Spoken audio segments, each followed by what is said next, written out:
August 20th? Now address the court. I think we're done. I got something to say. You want to say it to Mr. Arnold, and he can say if he represents you. So ultimately, if you represent yourself, you can talk at will. But if somebody represents Greg you, Hayden had them boxes at his house for 15 years in his attic, doing all kind of TV interviews.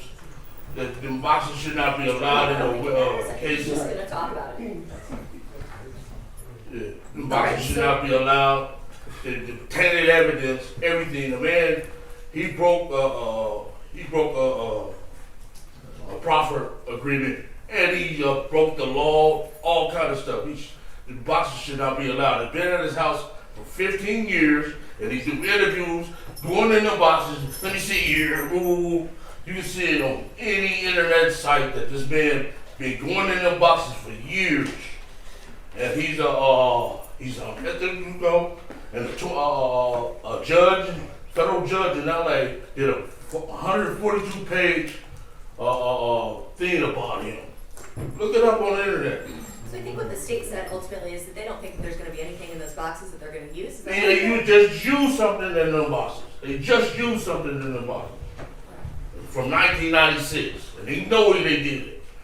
Yeah, no, it's certainly we are. They're not only ugly on the outside, but they're ugly on the inside. They crashing my family in this. They did my daughter first. They did my son. Then they just did my wife the last year.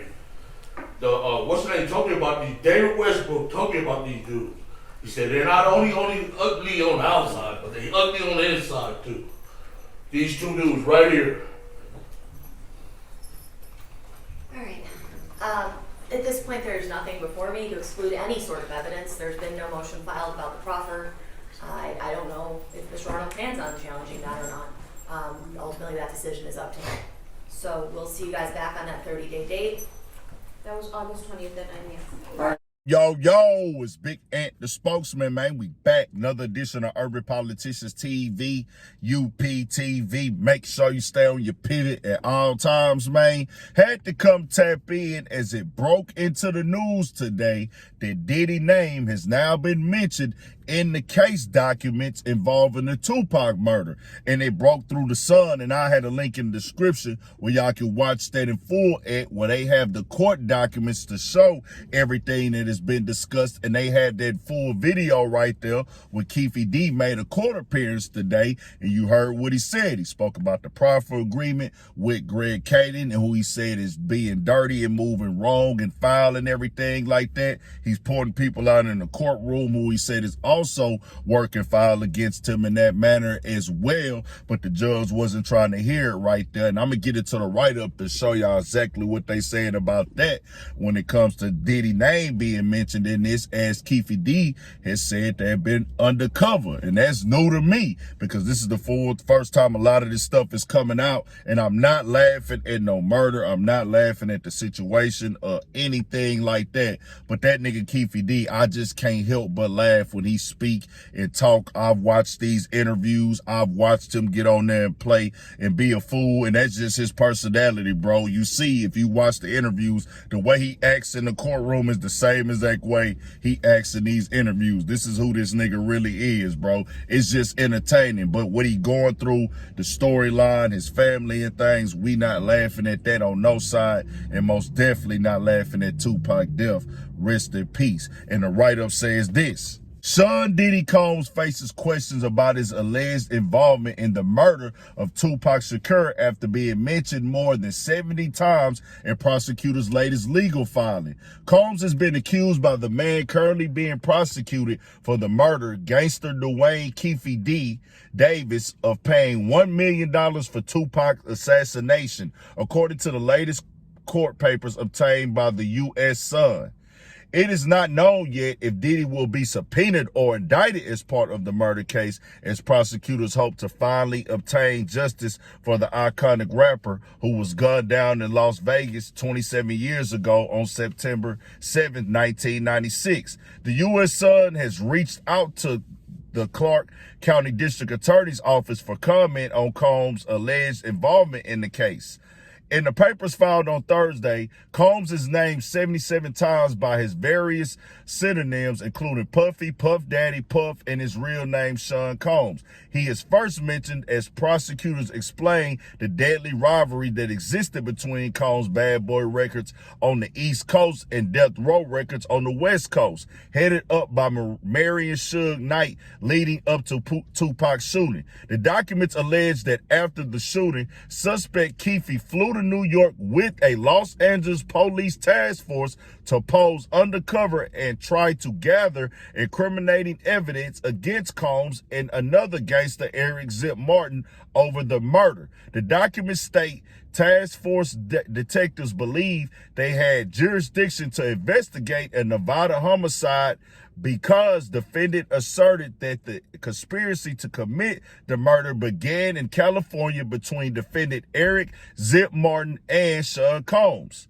Combs is mentioned again when prosecutors allege defendant Keefe D has asserted publicly that he only told on himself and wasn't trying to provide evidence against anyone else in his conversations with police. However, this statement belies this claim, as he suggested that Sean Combs paid Eric Von Martin $1 million for the killings. The documents include transcripts and summaries of various police and media interviews given by Keefe before his arrest last year, in which he repeats allegations about Combs' involvement in the murder.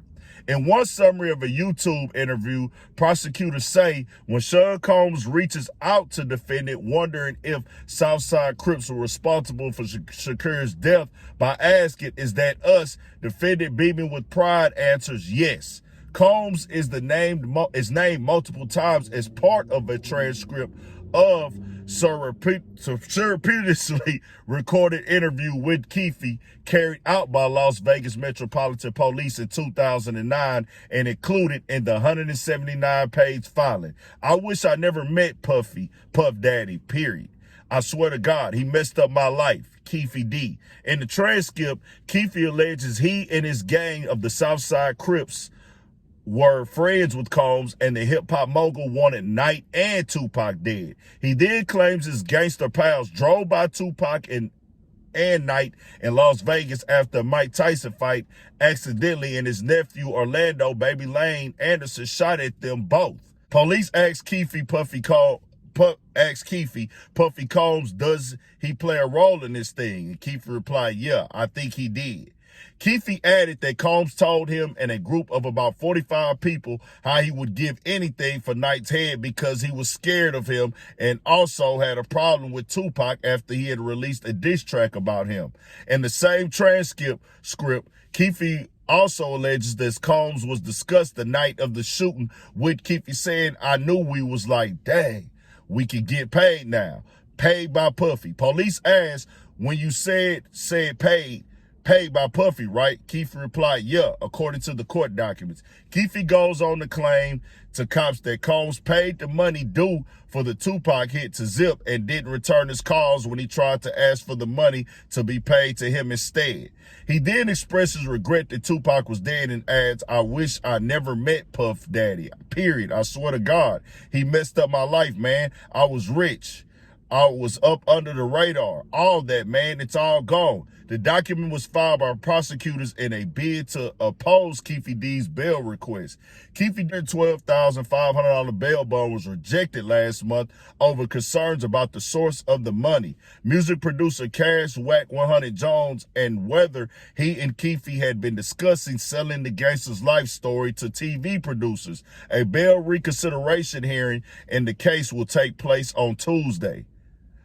Keefe's lawyer, Carl Arnold, has not yet commented on the latest filing by prosecution. This doesn't mean that everything that Keefe D said was true. It doesn't confirm that everything is true at all. We have not seen all this, but Diddy is being mentioned in this case, and hearing that something about an undercover going over there to New York, that is different. That brings something that I didn't know, and having it being read in court is different, having it outside of court.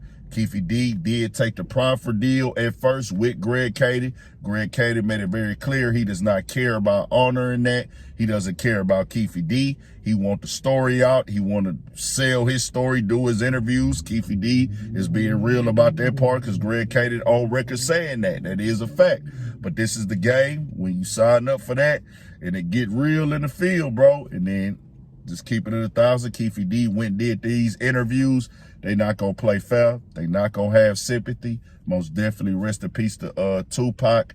Most definitely God bless his soul. Condolences to his entire family and loved ones and everybody else who had lost lives and loved ones in these storylines and situations.